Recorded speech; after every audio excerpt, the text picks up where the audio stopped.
ఈ రోజుల్లో చాలా మంది ఇంట్లోని నెలవారీ సరుకులు కొనేందుకు పెద్ద పెద్ద సూపర్ మార్కెట్లకు వెళుతున్నారు.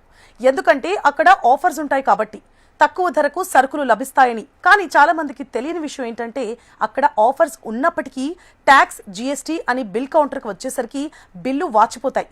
అందుకే కొందరు మహిళలు ఏం చేస్తున్నారంటే ఈ జీఎస్టీ ఇతర ఛార్జీలు తగ్గించుకునేందుకు కొత్త ట్రెండ్ను ఫాలో అవుతున్నారు.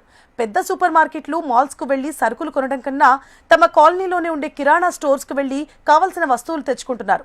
ఇలా కిరాణా స్టోర్స్కు వెళ్లడం ద్వారా కేవలం వారికి కావాల్సిన సరుకులు మాత్రమే కొంటున్నారు. ఇలా చేయడం ద్వారా వాళ్లకు భారీగా డబ్బు ఆదా అవుతోంది. అదే కాకుండా పెద్ద పెద్ద సూపర్ మార్కెట్లకు వెళితే అక్కడ కనిపించే కొన్ని వస్తువులకు ఆకర్షితులై అవి తమకు పెద్దగా అవసరం లేకపోయినా వాటిని కొంటున్నారు. దీనివల్ల అక్కడ భారీగా డబ్బును అనవసరంగా ఖర్చు పెడుతున్నారు. కిరాణా షాప్స్ లో కొనుగోలు చేయడం ద్వారా మనకు వచ్చే అడ్వాంటేజ్ ఏంటంటే ఇక్కడ సూపర్ మార్కెట్స్ తో పోల్చితే ధరల్లో ఎక్కువ తేడా ఏముండదు. ఇంచుమించు ధరలు ఒకేలా ఉంటాయి. కానీ విక్రయదారుల వద్ద వస్తువు గురించి చర్చించి దాని ప్రయోజనాలు అడిగి తెలుసుకొని కొనుక్కోవచ్చు. అలాగే కొన్నిసార్లు క్రెడిట్లు కూడా పెట్టుకోవచ్చు. ఈ వెసులుబాటు మనకు సూపర్ మార్కెట్లలో ఉండదు. కాబట్టి చాలా మంది ఇప్పుడు కిరాణా షాపుల్లో దొరకని వస్తువుల కోసం అవసరం ఉన్నప్పుడు మాత్రమే మాల్స్ కి వెళ్తున్నారు. ఇలా చేయడం ద్వారా వారు ఎంతో కొంత డబ్బును ఆదా చేయగలుగుతున్నారు.